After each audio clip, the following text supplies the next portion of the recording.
Ela é pregada lá fora, ela produz salvação. Ela é pregada aqui dentro, ela produz edificação. Nunca é em vão a pregação do Evangelho. Amém, queridos? Então a igreja, enquanto prega, adora a Deus. Enquanto adora a Deus, ela se edifica. Porque muitas vezes a igreja está precisando receber mais para poder ofertar mais lá fora. E às vezes você não percebe que tudo está interligado. Amém? A mensagem para fora, a mensagem para dentro, a maneira como a igreja está, se ela está cheia, transbordante, ela vai transbordar lá fora. Mas se ela não estiver tão cheia assim, ela vai transbordar o que lá fora? Amém, queridos? Então tem muita gente que talvez não entendeu a mensagem por completo. E aí, como eu disse nesse texto, eu escolhi uma período bem pequena, mas ela tem muita coisa. Como eu disse, todos os evangelhos, até o de João eu posso entender que no finalzinho de João nós percebemos a questão do valor da chamada, da vocação. Pelo diálogo entre Pedro e Jesus, Jesus e Pedro, eu percebo como que para Jesus é importante os seus vocacionados estarem em pé, curados, restaurados, para poder fazer o que Jesus quer que nós façamos. No caso de Pedro, vai lá e pastoreia, vai lá e cuida de quê? Das minhas ovelhas. Então Jesus, ele quer, irmãos, curar os vocacionados, ele quer treinar, ele quer ungir, ele quer preparar, ele quer capacitar, revestir, para que cumpramos a sua vontade. Amém? Então João mostra isso, Lucas mostra isso nesse último texto, Marcos mostra isso, a última comissão lá no capítulo 16, Marcos e Mateus. Mateus, capítulo 28, mostra muito claramente a missão: ir por todo mundo, pregai e ensinai. Veja só, o foco da missão está na palavra. Irmãos, tem muita igreja que é reconhecida mundialmente porque são mestres do louvor. E eu vou dizer para vocês, crescem e crescem demais, porque o povo gosta de música. E música, irmãos, como arte, ou mesmo dentro da igreja, é atrativa. Mas uma coisa que eu aprendo com a palavra: Jesus nos mandou sair pelo mundo todo cantando, nos mandou sair pelo mundo todo pregando o Evangelho e ensinando, discipulando todas as nações. Quando a igreja perde o seu tempo com coisas que não é sua missão, ela com certeza perde de ser eficaz também. Amém, queridos? Então a igreja, ela tem seu foco: ir por todo mundo, pregai, proclamai e ensinai. Porque muitas igrejas, principalmente ditas pentecostais, quando atrai o pecador para dentro, pensa que o trabalho terminou.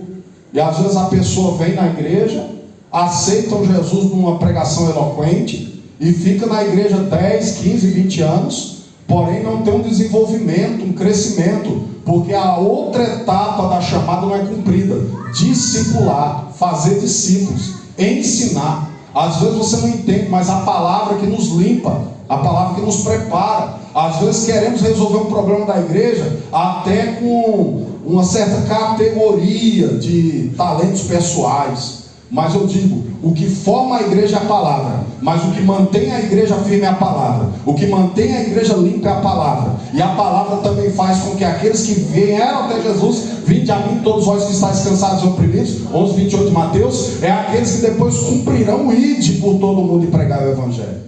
Entre o vinde e o ide tem o discipulado, tem a pregação, o ensino da palavra, tem a transformação que só a palavra pode cumprir na vida das pessoas. Amém, queridos? Não tem mais nada que transforme um pecador num salvo.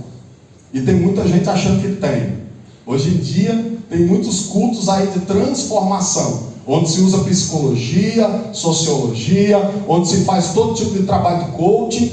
E eu digo para os irmãos, a Bíblia é muito clara para mim. Jesus, ele deixou claro, não tem como não ser mais claro que isso: o que liberta o homem é a verdade é Jesus. Amém, queridos? Então quando a igreja coloca Jesus em tudo que a igreja faz é abençoado. Amém? Então vamos voltar para o texto.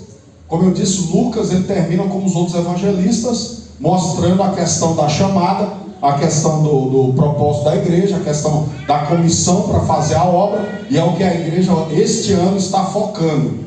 Vamos fazer, irmãos, enquanto nós trabalhamos para Jesus, Jesus trabalha em nós. Tem muita gente que está dando trabalho por falta de trabalho.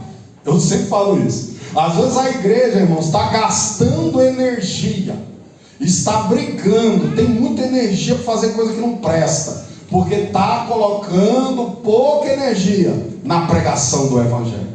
Quando a pessoa está focada em ganhar alma, discipular, cuidar, zelar pelo bem-estar daqueles que já são salvos, irmãos, não tenho tempo e não tenho energia para ficar brigando com meus irmãos. Não tenho tempo nem energia para ficar procurando pautas, porque o nome de Jesus sendo glorificado na minha vida, eu tenho absoluta certeza que já é o suficiente para mim.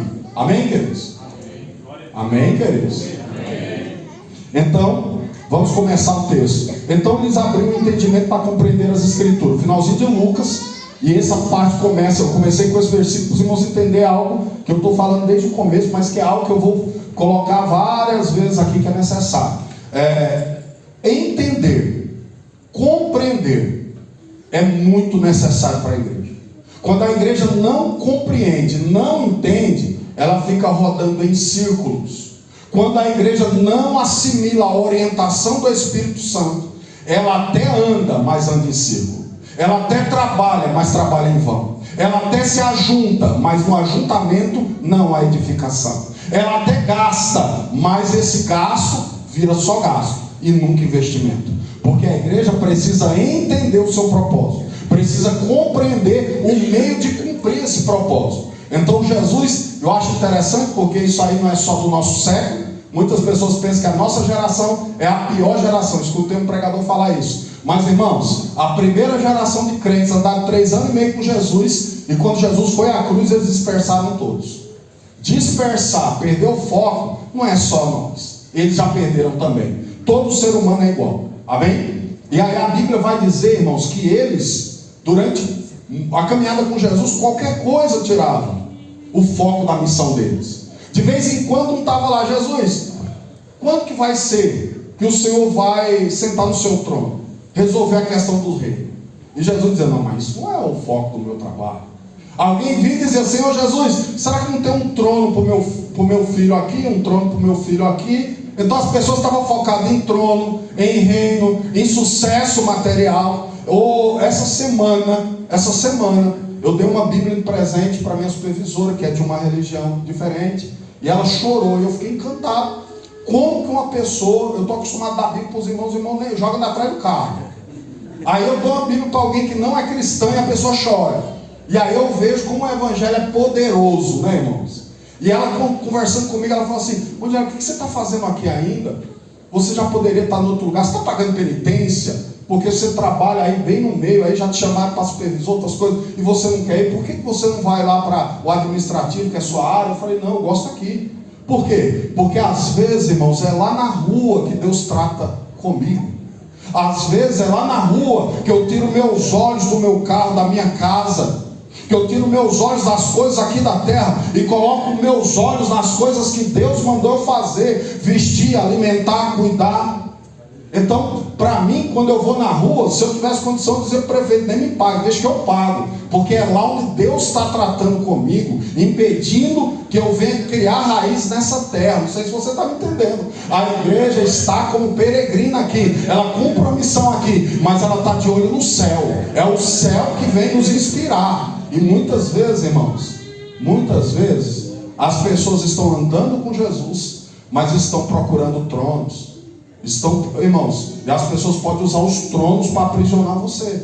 As pessoas podem usar, irmãos, posições, podem usar oportunidades para te aprisionar. Não faça isso, porque Jesus vem te libertar. E quando Ele te liberta do pecado, Ele te liberta do ego também. E Ele vai apontar para algo que só Ele pode fazer na sua vida. E é isso que você depois vai pregar para quem está lá fora. Você é o prisioneiro que está livre e vai pregar liberdade para os cativos que estão lá fora.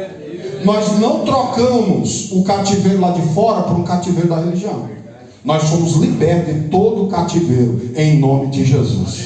Amém, queridos? Os irmãos entendem a grandeza disso? Eu olho para o sistema criado, irmãos, eu fico com medo.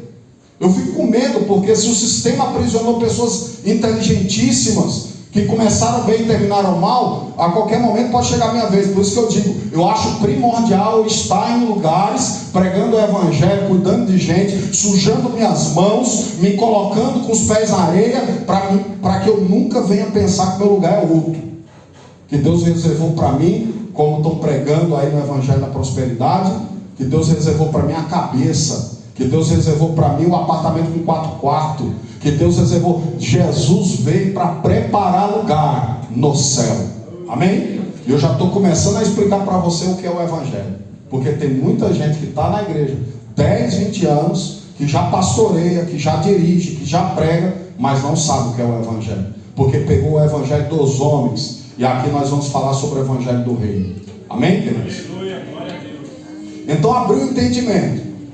Eles já tinham fugido, eles já tinham, irmãos, 3 anos e meio, Jesus dizendo: você é crucificado, você entrega aos homens, mas eu vou vencer, fica tranquilo.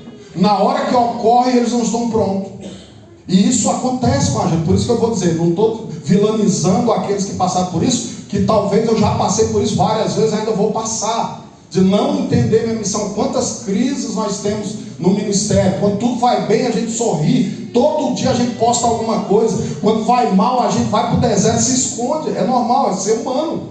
Mas uma coisa eu digo para vocês: Jesus está pronto para vir até você, abrir teu entendimento, abrir tua compreensão e te apontar um caminho mais excelente. É Jesus que acerta isso. Amém, queridos? Então Jesus vai até eles e abre o entendimento. Não lembro muito bem, acho que foi o Wisber que falou que não enxerga nesse momento apenas Jesus como mestre ensinando ou reensinando para eles aquela literatura que muitas vezes ele abriu para eles do Velho Testamento e recolocando tudo no lugar. Não, ele acredita que, como Jesus prometeu lá no capítulo 13 e 14 do livro de João, Jesus com certeza agora, pelo poder do Espírito Santo, está dando para eles a condição de entender. E eu vou acertar isso por quê? Porque o próprio Paulo diz que o evangelho não é entendido por mentes carnais.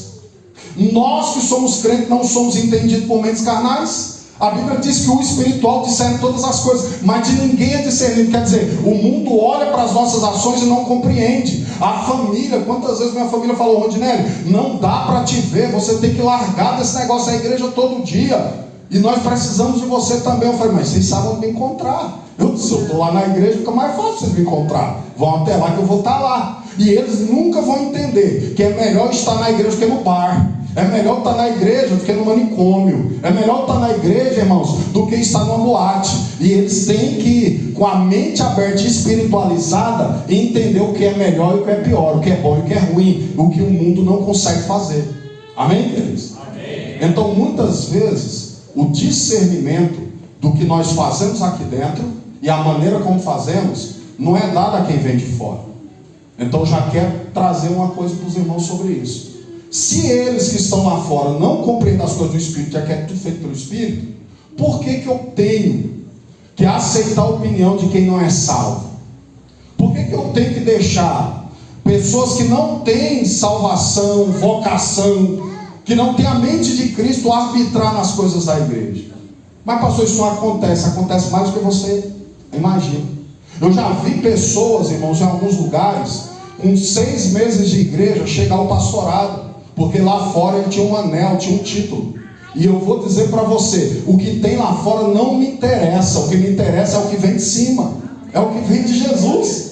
Jesus tem um tempo e ele não adianta esse tempo por causa do sobrenome de ninguém. Ele vai trazer cada um a sua vocação, mas primeiro vai ter que viver o reino, vai ter que absorver coisas do reino, vai ter que crescer no reino para poder servir o reino.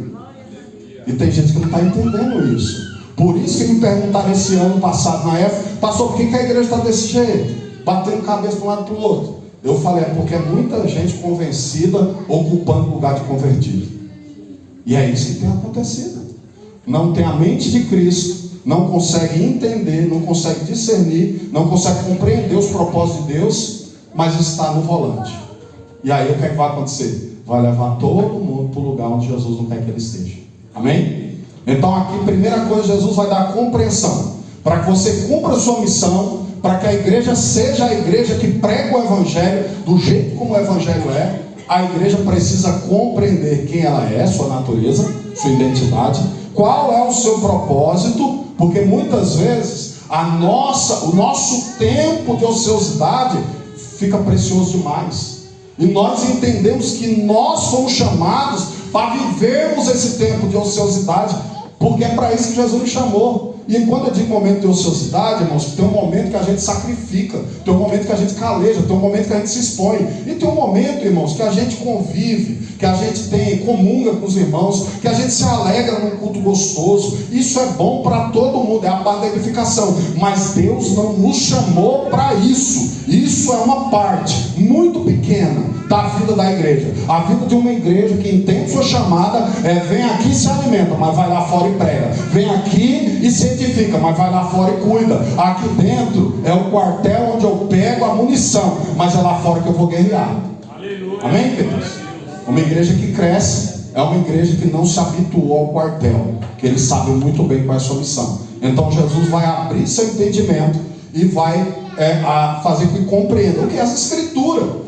Porque muita gente, irmãos, por exemplo, trocaram as escrituras por Rick Warren, trocaram as escrituras por algum guru dos Estados Unidos. Crescimento de igreja, olha, depois que eu instalei isso aqui, a minha igreja cresceu exponencialmente, tinha 3 mil, agora tem 14 mil, legal, mas 14 mil sem ser salvo numa igreja, não vale a pena. Eu prefiro trazê-los lá de fora, pelo evangelho do arrependimento, apenas dizendo para ele que Jesus salva, e Jesus vai colocar a igreja numa direção de crescimento. Eu não preciso de guru, eu preciso da palavra. Amém, queridos? Mas o povo gosta. E aí a gente tem essa dificuldade, que nem tudo que o povo gosta, Deus gosta. Amém? Eu vejo muitas pessoas preocupadas em querer saber o que o povo gosta. Eu não tenho preocupação nenhuma, porque eu sei que se Jesus gostar do que eu estou fazendo, vai prosperar. O homem, quando gosta, ele gosta até aparecer algo que ele goste mais. A igreja faz tudo que ele quer. Se a igreja do lado fizer melhor, ele vai para lá. Agora, quando Jesus está se agradando do trabalho que é feito, Jesus vai fazer crescer, Jesus vai consolidar, Jesus vai dar poder para aquela igreja, e ela com certeza vai adquirir cada vez mais diante de Jesus. Amém. Foi assim em Atos 2. A igreja crescia. As pessoas amavam olhar aqueles crentes cheios do Espírito Santo de comunhão, e eles iam até eles, e diz a Bíblia que Deus acrescentava à igreja. Amém? O trabalho ideal é esse. Eu faço a minha parte, que Deus sempre faz a dele. Aí, irmãos, apresentando as escrituras, dando entendimento e compreensão, Jesus vai falar para eles: olha, assim está escrito que o Cristo tinha que sofrer, o que eles não compreenderam, porque eles esperavam um general. Talvez você não possa entender isso hoje, mas grava aí. O que acontece com muitos crentes do século XX, século passado, que encheram a cabeça da teologia da prosperidade, T.L. Osborne, Kennedy Reagan, e muitos da televisão, que os irmãos, uau, esse negócio é bom, aquilo era agradável, você ficava 2 horas escutando, dava vontade mesmo de ficar rico. Criou umas big igrejas por um mundo afora. Os irmãos foram no Peru, estou lembrando agora, eu olhei para o irmão Silas, pastor Silas. Lá no Peru tem a igreja universal, e tem uma placa lá, não sofras mais, né? Uma placa enorme. E aí é um lugar pobre, um lugar cheio de problemas, um lugar que tem epidemias. Então eles vão prometer alguma coisa e não vai conseguir cumprir, porque vai chegar o dia da epidemia, vai chegar o final do mês, eles não têm salário. E aí o povo de lá começou a execrar essa igreja. Uma igreja séria, que prega que a gente vai sofrer, mas Jesus está conosco, ela prospera lá. Mas essas igrejas que mentem não estão prosperando lá. Então o que eu digo para os irmãos: vale a pena ficar no que está escrito. Jesus disse: eu vou sofrer. Jesus não disse que ia ganhar tudo e entregar na tua mão. Jesus disse: eu vou sofrer, você vai sofrer também. Eu vou padecer, você vai padecer também. Só que tem uma coisa: eu vou vencer, vocês vão vencer também. Vai chegar um dia, irmãos, que os galardões serão entregues. Mas não fique vivendo galardão antes do tempo, porque senão você não entende e não cumpre a sua missão. Amém, queridos? Hoje, se você for julgar com os olhares educados, com os olhares formados por essas teologias que estão aparecendo cada dia mais forte aí, Você vai olhar alguém que está vivendo o evangelho e você vai chamar ele de miserável. Você vai chamar ele de fracassado. Você vai chamar ele de perdedor. E você vai olhar alguém que está negociando o evangelho, como Paulo disse, nós não somos como esses que negociam o evangelho.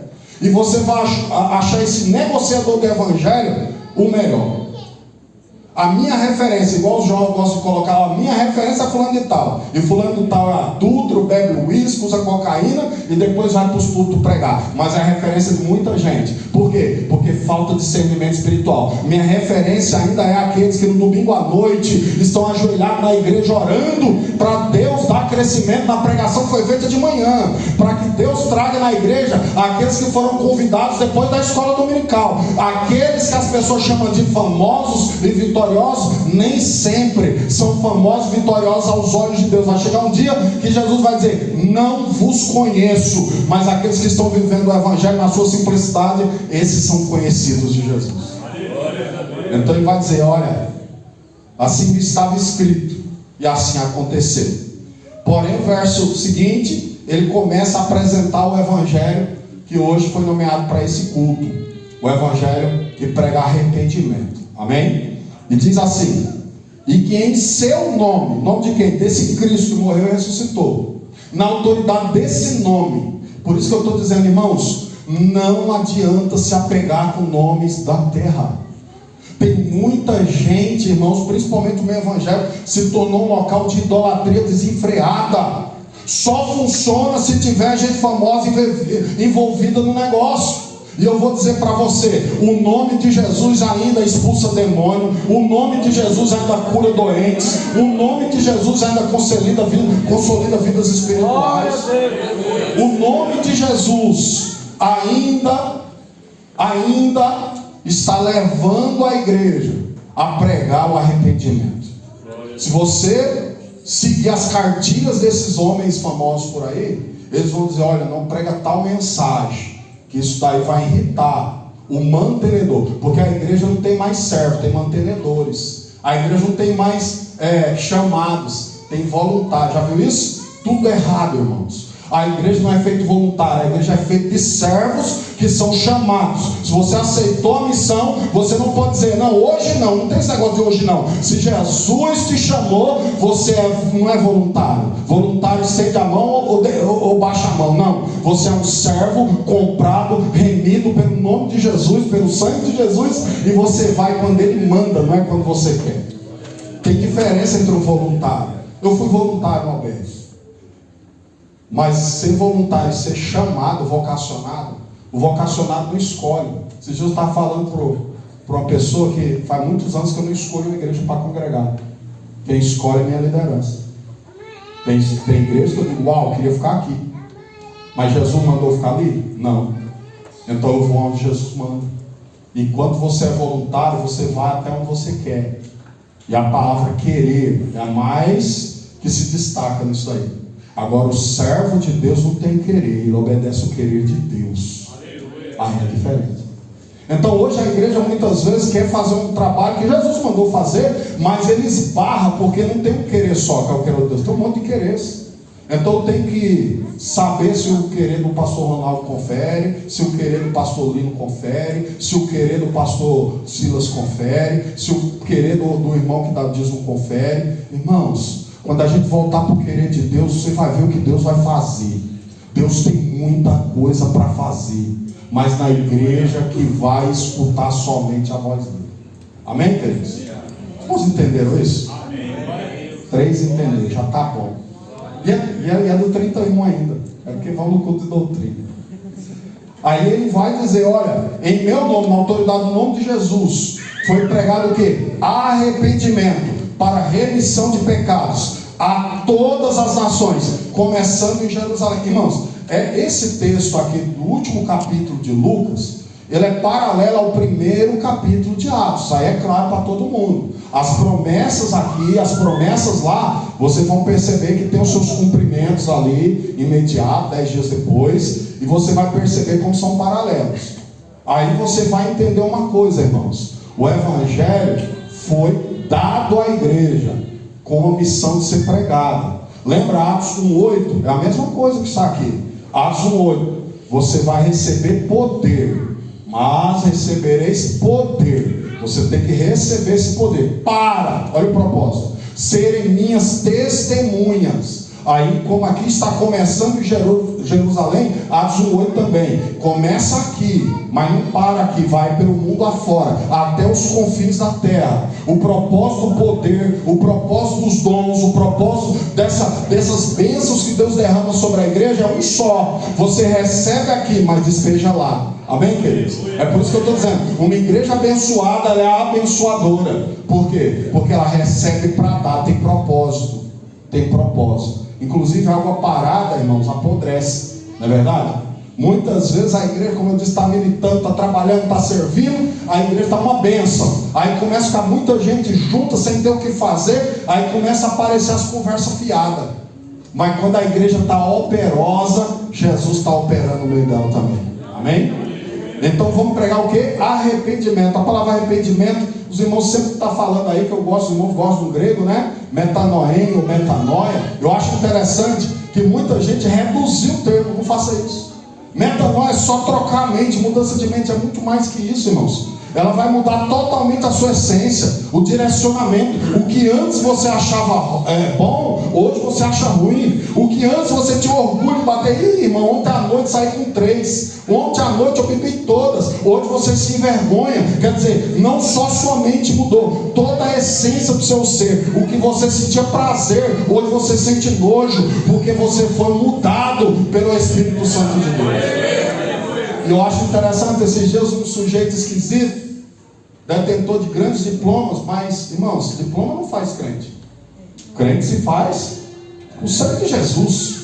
E aí eu falo uma coisa simples, e o cara vem me retrucar. Essa geração já está plenamente salva em Cristo. Aí nós não temos mais problema com castigo, disciplina, e todo pecado que você cometer automaticamente está perdoado. Eu digo, meu Deus, que evangelho esquisito é esse? Estão pregando hipergraça por aí, estão pregando um misticismo gospel, onde as pessoas se sentem super felizes, porque pode ser homossexual e continuar cantando nos grupos da igreja, pode viver em adultério e sentar no púlpito, pode estar roubando, fazendo o que quiser lá, porque as pessoas dividem o lá e o cá, o dualismo grego. Lá eu posso, aqui não. Pisou na porta para dentro, aqui eu sou santo. Irmãos, você é santo em todo lugar, porque o Espírito Santo está aqui, mas está lá. O Espírito Santo não habita na igreja, habita em você. Então quando eu olho esse negócio de metanoia, me assusto, porque esse sujeito, como muitos, entendia que ele não tinha responsabilidade. A responsabilidade é toda de Cristo.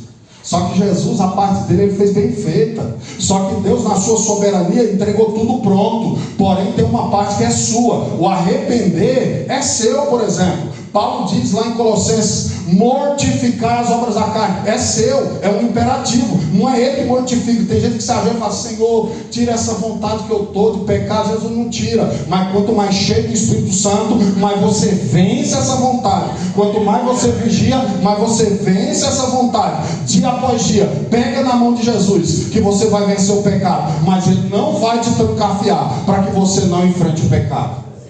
Por isso que Paulo diz para Timóteo, fugir da aparência, fugir dos desejos da mocidade. Tem negócio que você foge, tem lugar que você registra. Se você não resistir nem fugir, você cai. E aí você não pode culpar Deus, cair porque Deus quis. Já viu isso?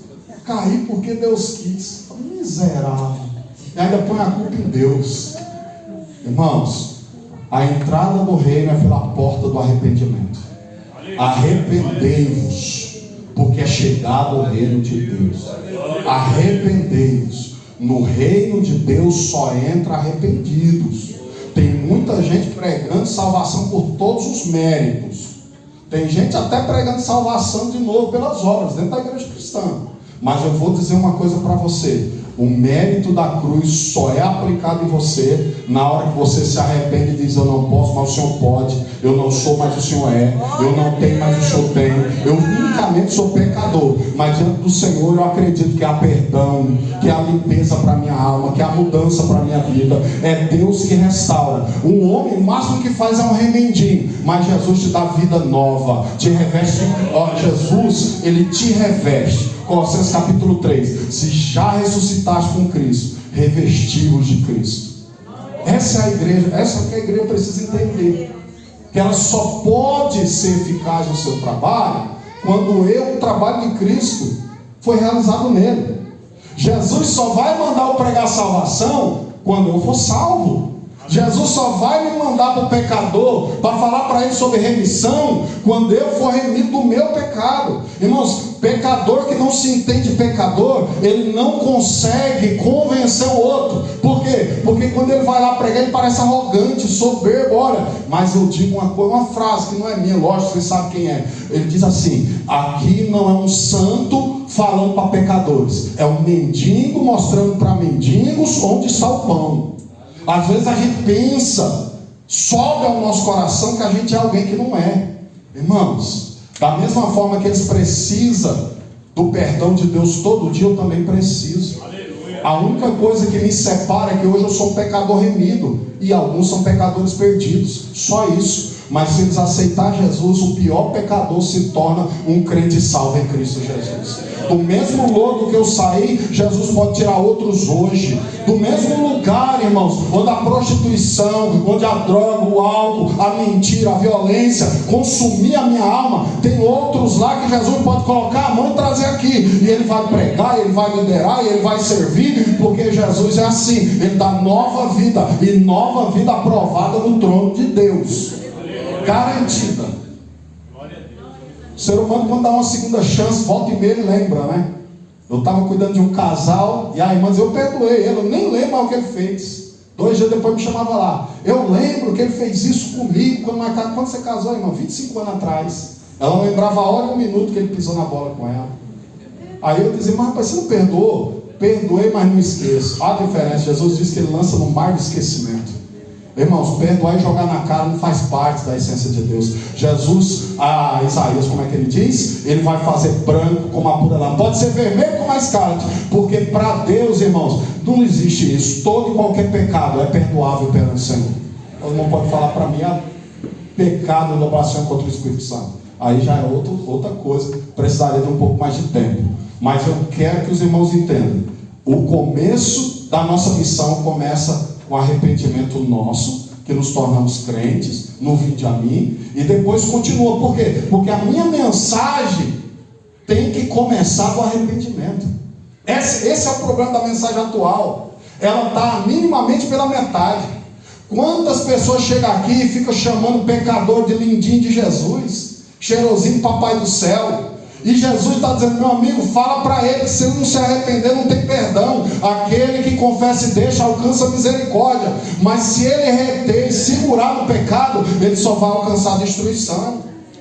Tem gente que não está entendendo, não está pregando isso. Porque se eu pregar isso, eu não tenho agenda. Irmãos, a agenda não leva para o céu e não te dá galardão. O que vai fazer tua missão ser cumprida é obedecer a palavra de Deus.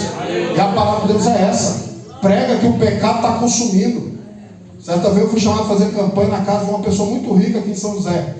E nós fomos lá, minha equipe de evangelismo, e chegou lá e eles só falavam de carro, só falava de casa, só falava de investimento, que eu não entendia nada daquilo. E eu falando de Jesus. Minha primeira mensagem no dia que eu fui lá era: ai de ti, Coranzinho, ai de ti, Betsaida. E quando eu saí dali, estava todo mundo chorando, aceitando Jesus. Porque, irmãos, muita gente vai olhar o contra-cheque, muita gente vai olhar o sobrenome, mas isso para Deus não é nada, e o que não é nada para Deus também não é nada para mim. Eu quero dizer para os irmãos: a igreja que vai ser poderosa na pregação do Evangelho é a igreja que entende que Jesus precisa salvar o rico e o pobre, a mulher e o homem. Todos precisam de salvação. Não existe um bonito, não existe um merecedor de um atalho para o céu, porque para o céu só entra aqueles que se arrependem dos seus pecados. Amém, queridos? E a mensagem do arrependimento, ela é contínua na nossa vida, e eu provo isso. Tem muita gente que acha que a partir do momento, como eu disse, esse rapaz achava assim, que a partir do momento que entra no episódio da graça, não precisa mais se arrepender. Pelo contrário, Jesus pregava arrependimento, curava pessoas, mas a mensagem era arrependimento. João Batista, os irmãos conhecem bem a mensagem dele, era: arrepender-se porque é chegado o reino dos céus. E se você não se arrepender, quer dizer, não mudar a mente, se você não deixar para trás a religiosidade, o reino dos céus vai passar por você. E o que aconteceu com os judeus? Vim para os meus, mas os meus não me receberam. Por quê? Porque eles continuaram com a mente antiga. Eles quiseram o pão que Jesus multiplicou. Eles foram atrás, como muitos de nós, curiosos. Quer ver revelando RG, quer ver pessoas cuspindo pedaços de fígado de galinha, quer ver um monte de... parece um circo. Atraindo, está tudo bem. Mas Jesus, irmãos, Jesus, no final da caminhada, ele não estava atraindo as pessoas para o circo, ele atraía as pessoas para o reino. Ele estava chamando pecadores, mas ele não permitia que os pecadores continuassem pecadores. Ele estendia uma mão que perdoa, mas que transforma. Graça que salva, mas graça que garante senhorio de Deus. Se você não está preparado para o senhorio de Deus, você não pode assumir a salvação de Deus. Amém, queridos? Então arrependimento e remissão de pecados estão entrelaçados. E muitas vezes a gente não entende isso. E aí Lucas 24:49. E eis que sobre vós enviou a promessa do meu Pai: ficai porém na cidade de Jerusalém, até que do alto sejais revestido de poder. Como eu disse, está paralelo ao capítulo 1 de Atos, escrito pelo Lucas também. O que acontece? Muitas pessoas acham fácil fazer o que a igreja faz. Só que não é fácil. Fazer certo, não. Muitas pessoas podem imitar. Tem gente que canta igual a igreja. Tem gente que prega igual a igreja. Na época de eleição, chega gente aqui a paz do Senhor e fala 200 versículos. Mas não é crente. Então é fácil parecer igreja. Porque parecer é por fora. E por fora é fácil de mudar. Agora a igreja, ela foi mudada por dentro. É novo nascimento. Nasceu de novo. E só quem pode fazer dessa forma é Jesus. Aleluia. E aqui ele está dizendo, olha, para que a igreja pregue esse novo nascimento, precisa de poder. Não dá para fazer com a tua aptidão natural. Não dá para fazer com a capacidade que você nasceu com ela. Tem que ter algo exponente, algo maior. Irmãos, eu não sabia falar. Até hoje não falo bem, né? Mas quando foi para falar de Jesus, eu dei um jeito. Eu não conseguia me apresentar. Lá em casa tinha uma mesa com uma toalha bem grande, que eles diziam que era a minha mesa, porque chegava uma visita na porta, eu me escondia debaixo daquela mesa. Quando trocava a toalha, eu ficava desesperado, porque não tinha onde me esconder, porque eu era muito tímido. Mas quando é para falar de Jesus, um dia que eu estava fazendo meu primeiro TCC, os meninos falaram: você apresenta tudo sozinho, que você fala para muita gente, não tem problema nenhum. Quando eu fui lá falar, travou tudo, não conseguia falar uma palavra, suando frio. Aí só, como é que você fala as coisas da igreja? Porque na igreja eu estou falando de Jesus. Porque na igreja eu estou falando segundo o poder do Espírito Santo. É isso que os irmãos não entendem. Agora que você está desejoso de fazer a obra, está fácil. Receba o poder do Espírito Santo. E faça da forma que Ele caminhar você para fazer. Amém? Amém? Ah, mas eu aprendi assim, amiga. Irmãos, o aprendizado, ele é secundário. Você aprende... O Espírito provê o aprendizado, porque se o Espírito não mexer na tua mente, até o que você aprender, você aprende errado. Ele não conecta. Amém, queridos? Amém. Quantas pessoas por aí são doutores, mas estão pregando heresias aí na televisão, nos púlpitos? Quantas pessoas PhD, mas estão pregando heresias por aí? Por quê? Porque, irmãos, para conectar uma mente sábia, um coração entendido, tem que ter o Espírito Santo de Deus. Amém? Então precisamos obedecer, ficar até que sejamos revestidos do poder de Deus. E se a igreja não voltar a buscar poder também, irmãos, eu sempre falo na igreja, irmãos, uma igreja forte tem que ter louvor, tem que ter oração e tem que ter palavra. Louvor de verdade, não é essas cantorias esquisitas que tem aí, não. Não é qualquer palavra, pessoas vindo aqui dando um grito na orelha dos outros, coisas que não tem nenhum sentido. Não. É pregar a Bíblia e orar, irmãos, mas orar até Jesus ouvir. É se derramar no banco. É você colocar os pés para cima e só levantar quando você sentir que você se esvaziou de você e se encheu de Deus. Aí o culto vai ser diferente. Chovendo, com frio ou com calor, com muita gente ou com pouca gente, o culto vai ser culto quando tivermos louvor verdadeiro, oração genuína e palavra bíblica, palavra de Deus. Amém, queridos?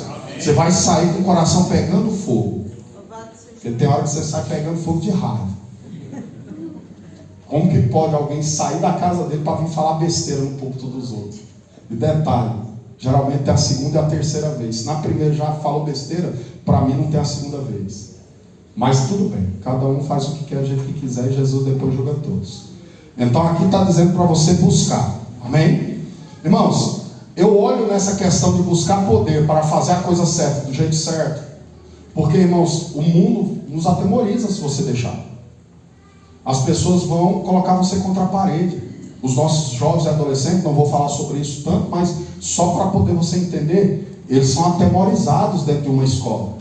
Eu fui líder de jovem bem novinho, 17 anos, e eu vi o bullying que se fazia com os meninos. Eu, não crente, eu era o pior fazia o pior de todos, né? Deixava os meninos apavorados. E aí eu vi aqueles meninos, irmãos, na igreja. Teve uma menina que eu mexia muito com ela, colocava um monte de apelido, ela era toda crente mesmo na aparência, Assembleia de Deus. E aí depois, quando eu me converti, eu fui ser líder de jovem dela. Ela tinha um ódio de mim, ela não dava nem para dizer para mim. Eu falei, minha filha, eu sou outra pessoa, aquele onde Nélio morreu. Ela falou assim, tomara que morra de verdade. Ela tinha raiva de mim, ela tinha ódio de mim. E o irmão dela gostava de mim, me ajudava com a mocidade. E depois, com o tempo, irmãos, aquela mocinha que lá na escola tinha tantas características que para mim era negativa, para mim pôr apelido, para mim zoar ela na frente dos meus amigos, mas na igreja ela cantava demais. Se eu entregasse o microfone na mão dela, ela pregava. Quando a gente saía para orar, você tinha que ver a menina pequenininha, mas cheia da unção. Quer dizer, lá fora, como é que se diz? Eu perseguia ela porque eu via só defeito. Na igreja, ela era uma tocha na mão de Jesus. Era uma coisa maravilhosa, tinha poder, tinha unção, tinha autoridade. Eu dizia, meu Deus, eu não via isso, mas agora nós vemos. Amém? Mas muitas vezes lá fora, no trabalho, eu 46 anos de idade, formado, e passo bullying na mão de pessoas adultas. Imagina nossos jovens e adolescentes. Só que quando nós estamos cheios do Espírito Santo, nada disso passa para dentro do nosso coração. Amém, queridos? Somos efetivos no nosso testemunho. Eu penso em Pedro. Pedro se esconde por causa de uma serva. Porém aqui ele está, vamos lá, vai estar no templo pregando. Atos 2. E ele começa o texto pregando arrependimento. Veja só, ele não chega lá e fala assim, meus irmãos queridos, sacerdotes lindos e maravilhosos, ungidos de Deus, agradeço por estar aqui. Não, ele chega lá e diz assim, o Cristo que morreu, morreu na mão de vocês. Ele começa a pregação de Atos 2 assim, é este que vos foi entregue pelo determinado conselho, presciência de Deus, prendestes, crucificastes e matastes. Ele está olhando para o povo, está abrindo assim, irmãos, se for nos dias de hoje, levanta todo mundo, vai embora. Crente levanta e vai embora. Agora, na época, cheio do poder de Deus, ele prende todo mundo, ninguém conseguia se mexer. Zombaram dele, estão bêbados, 9 horas da manhã. Ele vai dizer, estão bêbados não, espera aí que eu vou entregar a Bíblia para vocês. E aqueles que diziam, olha que coisa estranha, estão tudo bêbado, eram aqueles que diziam, como que eu faço para entrar nessa onda também? Como que eu faço para fazer parte disso também? Porque ele foi entregar o evangelho começa às vezes, irmãos, com confronto. Na igreja está precisando ser confrontada. O cara está fazendo tudo errado, lobo em pele de ovelha, e eu não vou chegar lá e entregar chocolate e docinho para ele, porque assim eu deixo a igreja, irmãos, a ver navios. Aqui é a mesma coisa, o pecador chega, eu não vou salvar a alma dele com conversa fiada, eu vou ter que dizer para ele que Jesus é santo, que Deus é santo, e está olhando para ele, se ele continuar igual, ele caminha para o inferno. Eu lembro uma vez, eu olhei para o Thales agora, o pastor Thales pregou numa igreja, eu não sei se você sabe disso, vou falar agora. E eu indiquei ele numa igreja, de um pastor, teólogo, escritor aqui de São José, e ele pregou sobre o inferno, não sei se eu te contei isso. Na hora que terminou, eram as 10 horas da noite, o pastor ligou para mim. Você indicou um rapaz aqui, o rapaz até inteligente, conhece muita Bíblia, citou muito versículo. Rapaz, veio no domingo na minha igreja falar de inferno, irmão. Nunca mais fiz aqui. Negócio de falar de inferno, irmão, me desrespeitou. Eu falei, mas desrespeitou o senhor por quê? Porque ele falou de inferno. Eu falei, então você deve estar com medo de inferno, não é possível. Eu fiquei com raiva, mas na época eu não falei com o tal, acho que eu falei bem depois para não deixar ele triste, que ele era novinho ainda. Mas às vezes acontece isso, irmãos. Eu sempre falo que eu gosto da porta lateral, que às vezes eu prego, quando eu vejo que os irmãos estão com cara feia para mim, eu saio pela porta lateral, já Vou embora pro meu carro. Mas uma coisa é certa: quando Pedro se apresenta diante daquela multidão, ele vai dizer para eles: ei, vocês prenderam, vocês crucificaram e vocês mataram, mas Deus não permitiu que a morte o vencesse. Ele saiu da sepultura, ele venceu a morte e ele reina. Todo joelho vai se dobrar e toda língua vai confessar que Jesus é o Senhor. Olha o texto. Aí ele vai dizer no final, no verso 36: saiba, pois, com certeza toda a casa de Israel. Ele está dizendo assim: todos vocês, não tem um bonitinho, é toda a casa de Israel. Porque tem gente que gosta, né? Irmãos, essa pregação não é para vocês não, porque eu sei que aqui em São José só tem crente bom. Então vá pregar na sua terra. Por que Jesus vai entregar uma mensagem aqui que é para lá? Vocês estão malucos? Jesus mandou aqui, é porque é aqui que tem que ouvir. Aleluia. Amém, queridos? Só tem crente bom aqui, só tem crente ruim lá. Que isso, irmão? Vocês estão malucos? Jesus quer limpar a gente todo dia. E todo dia eu tenho que reconhecer que tem uma coisinha para ser limpa. Eu não posso me imaginar os mestres de toda a bondade, porque aí Deus para de trabalhar em mim. Amém? Tem muita gente que acha que tempo de casa faz você mais justo ou mais santo. Não faz. Apenas as misericórdias de Deus derramadas toda manhã faz com que você não venha sucumbir. E aí, no final da manhã, ele falou no começo: vocês prenderam, vocês crucificaram, vocês mataram. E no final? No final ele vai passar um doce. Olha o doce. Ele vai dizer assim: saiba, pois, com certeza, com convicção, olhando no olho, do jeito que eu gosto de pregar. Ele vai dizer assim: saiba com certeza toda a casa de Israel, que a esse Jesus a quem vocês crucificaram, Deus os fez Senhor em Cristo. Glória a Deus. Irmãos, pessoas que têm medo de homem geralmente não têm temor de Deus. Amém, queridos? Amém. Pessoas que sucumbem às tradições aqui da terra. Fulano pode ser o pecador que for, mas olha de onde ele veio. Olha o sobrenome que ele tem. Olha o carro que ele anda. Eu digo para vocês: não olhem.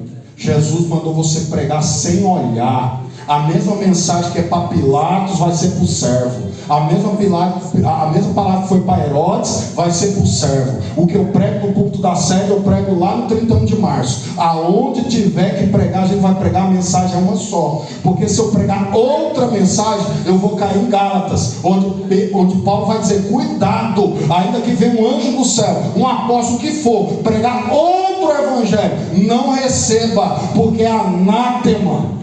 Tem muita gente que está trocando o evangelho de Deus dependendo de quem está ouvindo. Amém, queridos? Amém.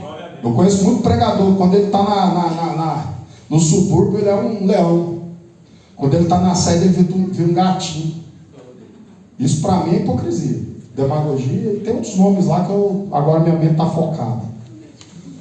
Então Pedro vai dizer para eles: vocês mataram. O que é que sobra para eles? A verdade. Porque a verdade, irmãos, convence. Ninguém pode ir contra a verdade a não ser com a verdade. Paulo vai dizer isso. Não adianta eu querer esconder a verdade, porque escondendo a verdade, irmãos, eu estou, posso dizer assim, impedindo alguém de ser abençoado. Sim ou não? E aí ele vai dizer assim: olha só, na hora que ele faz isso no 36, no 38, o pessoal pergunta para ele no 37: agora, o que a gente faz? Diz a Bíblia um textinho muito bonito: compungiram-se os corações. Quer dizer, o coração dele, irmãos, palavra de Deus, a verdade do alto, ela fura o coração do pecador. É soberbo, pode ser o que for, pode estar uma armadura de ego, mas esse poder que a palavra tem de entrar lá dentro, Hebreus 4,12, ele entra, irmãos, e faz o que tem que fazer. Ele vai onde nada mais vai. Irmãos, não existe nada que entre tão poderosamente no coração do pecador como a palavra de Deus. E aí eles vão olhar para Pedro e vão dizer: e agora? E agora? Veja só, não sai todo mundo do recinto: fica falando sozinho, pregação dura, não gosto disso. Não. Eles vão dizer: o que eu faço com essa mensagem? Mexeu aqui, e agora? E aí Pedro vai dizer para eles, esse para mim é o texto mais lindo que eu preguei nos últimos anos: arrependei-vos. Arrependei-vos. O que eu faço? Vem lembrar da minha igreja. O que é que eu faço? Pega no cartãozinho do dízimo? Não. Arrependa primeiro, depois você pega a carteirinha, depois você vai lá batizar, depois você pega o cartão do dízimo. Primeiro seja crente, primeiro se converta, primeiro se derreta na presença de Deus, confessa teus pecados, e quando você levantar remido e salvo, aí você vai servir na igreja. Essa é a diferença. Porque vai chegar um momento que a gente está com um monte de gente na igreja, um monte de gente que não passou por esse processo.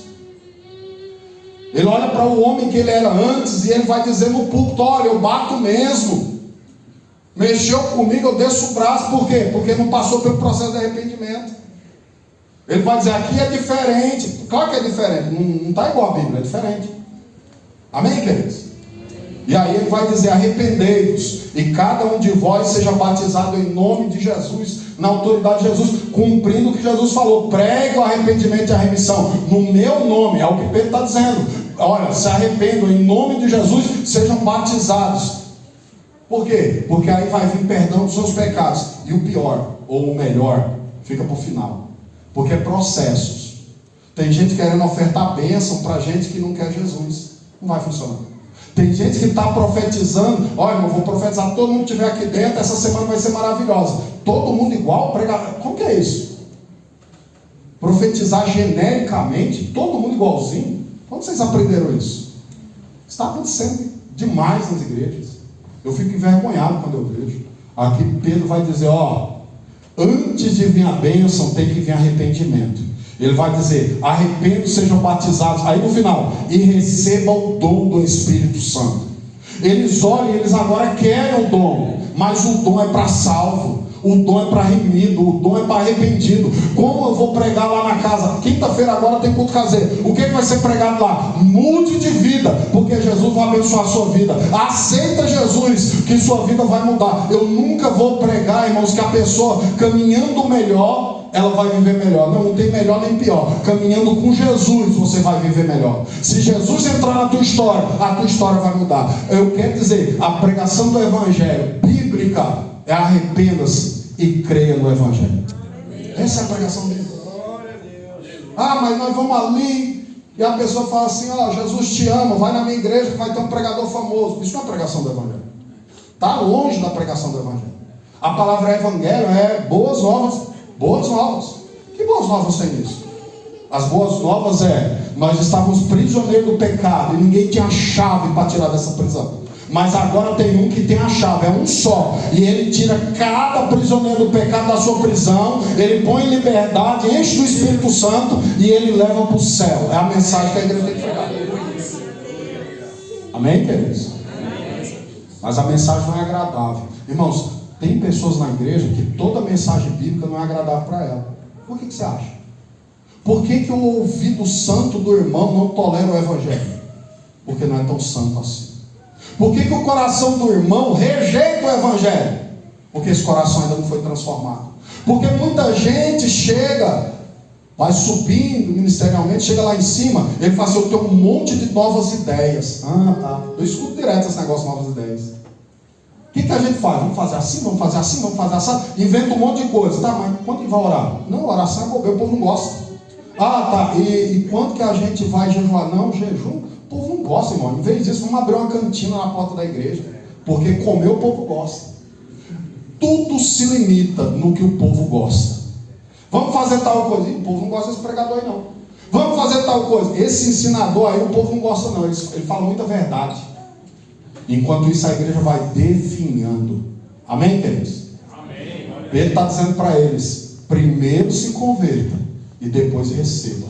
Eu não vou dizer receba para alguém que não se converteu ainda. A única coisa que ele pode receber é o Senhor Jesus em arrependimento. Quando ele se arrepende, ele recebe Jesus. Se eu falar para ele: do jeito que você está, Jesus já se agrada de ti, ele vai levantar a mão emocionado e não convertido e vai aceitar a palavra do pregador. Ele vai ficar meia dúzia de dias na igreja e depois ele vai voltar lá para Macumba, porque ele aceitou uma mensagem errada. A mensagem é: meu amigo, larga do pecado, larga da amante, larga da corrupção, entrega produto de roubo e vem até Jesus. Essa é a palavra do Evangelho. Onde está sendo pregado ela? Não sei. E aí, irmãos, continuando, está acabando o tempo, 3 minutos. Aí ele diz assim: arrependeu-se cada um, seja batizado no nome de Jesus, para perdão de seus pecados. E aí, irmão, verso 40. Sabe o que é que Pedro fazia? Com muitas outras palavras dava testemunho e exortava. Por quê? Porque o trabalho da igreja não acaba quando alguém levanta a mão, ela começa. Amém? Por isso que muitas igrejas não crescem. Entra 2, sai 3. A porta do fundo é maior que a porta da frente. Entra e fica largado nos bancos da igreja, porque as panelas não assimilam. Tem a turma das mulheres que só anda com os parceiros, tem a turma dos jovens que só anda com os parceiros, tem a turma dos obreiros que só cumprimenta o obreiro. E aí o pecador vem todo diferentão, está chegando na casa de Deus, e ele fica num canto até dizer: ah, não dá para mim. E ele vai embora. Então aqui Pedro aceitou Jesus, se converteu, batizou. Então vem cá, deixa eu dar testemunho. Esse Jesus eu vi ele curando febre, mas também vi ele ressuscitando morto. Ele vai contando testemunho, e ele vai exortando. Ei, o que é exortar? É encorajar. E muitas vezes é chamar atenção. Novo convertido, nós temos que chamar atenção, irmãos? Muito. A gente tem que falar coisas que ele não quer ouvir? Tem. Mas uma coisa é certa: quem faz isso é porque ama a alma dele. É um pai que cuida de um filho. O pai dá tudo que o filho quer. O que é que ele está fazendo com o filho? Está ensinando ele o caminho de morte. A Bíblia é clara com isso. Mima o filho. Você não ensina ele a ser um profissional. Você não ensina ele a ser um filho. Amém? Então, é isso. E aí, para acabar, irmãos, para acabar, eu quero... Irmãos, o arrependimento, ele produz frutos. A religião não. Os capítulos iniciais de Mateus, nós vemos quem? João Batista. Um ícone para mim. Gosto da mensagem dele. Ele vai pregar: arrepender, porque é chegado o reino de Deus, ou o reino dos céus, intercambiáveis. Isso é muito maravilhoso, irmãos, porque o povo está esperando um reino terreno, nos moldes da terra, um rei que tem endereço. E o nosso Cristo, ele é maior que os endereços humanos conseguem conter. Ele não veio tomar Jerusalém, ele não veio tomar Roma. Ele tem um reino que é muito maior do que isso. E aí, quando ele vem falar sobre arrependimento, a multidão vai até João Batista. As multidões vão até João Batista. E ele batiza eles, o batismo de arrependimento. Se você está arrependido, entra nessa água como sinal. Porque, irmãos, tudo quanto acontece aqui dentro tem que se projetar aqui fora.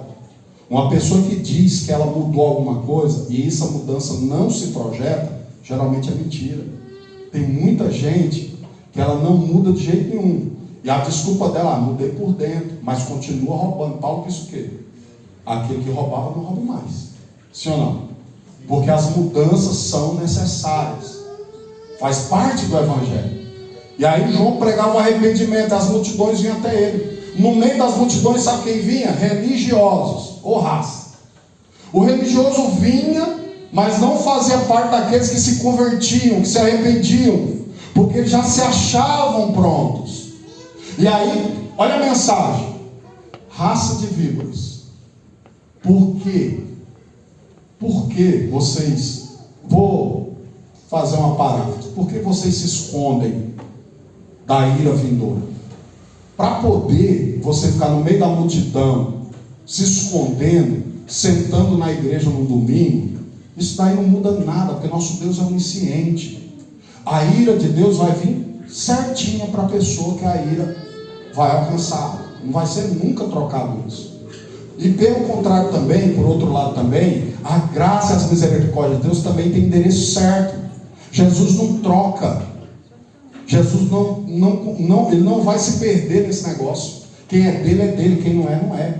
Pode vestir a mesma roupa, mas ele sabe quem é dele. Pode falar os mesmos jargão, varão, terra, manto, mas ele sabe quem é dele.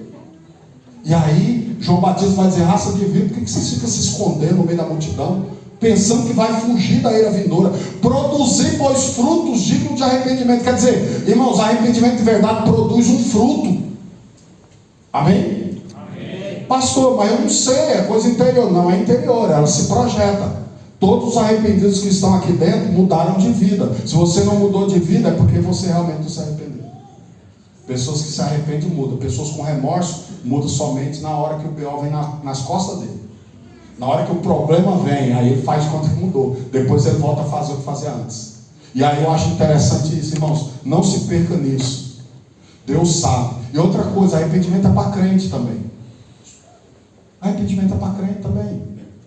A Bíblia diz que Jesus olhou para Éfeso, depois daquele período longo de avivamento. O que é que ele enxerga? Uma igreja que tinha operosidade, uma igreja que tinha, todos os ministérios eram bons, trabalhava apologética, era uma coisa maravilhosa. Mas Jesus olhou um pouquinho mais para dentro e falou: mas eu tenho contra ti, que você deixou o primeiro amor.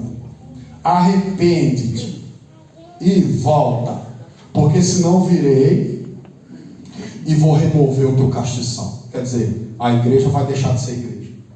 A igreja vai perder seu lugar entre a igreja universal dos filhos de Deus. E isso é muito sério para mim, porque o arrependimento, para mim chegar até a presença de Deus, foi necessário. Mas todo santo dia eu tenho que ver o que eu preciso mudar, porque às vezes a minha caminhada não está sendo para cima, está sendo para baixo. Eu estava próximo de Jesus, me afastei de Jesus dentro da igreja. Eu estava servindo, agora não estou mais. Aí vem Jesus e diz: arrepende-te. Mas agora eu já sou crente, não tem mais me arrepender. Tem. Todo santo dia, se você olhar com calma para você, você vai perceber que o seu crescimento é de glória em glória, de fé em fé, e todo santo dia. Amém, queridos? Os irmãos entendem que eu preguei hoje aqui? Amém. Temos uma missão: pregar o evangelho de arrependimento. Temos uma missão: viver esse evangelho de arrependimento. O evangelho pleno, o evangelho completo para todo homem, independente do sobrenome dele, independente da conta bancária dele. Pregue o evangelho. Amém? E Jesus se responsabiliza pelo resto. Entenda o evangelho, porque se você não souber o evangelho, como que você vai pregar o evangelho? Pastor, qualquer coisa que tiver na Bíblia o evangelho, depende do jeito que está sendo pregado, não, né? É até opositor ao evangelho. Amém? Deus abençoe os irmãos. Vamos pegar quente e vamos servir a Jesus na pregação do evangelho. Amém, queridos? Amém. Quem pode dar uma glória a Deus? Glória a Deus.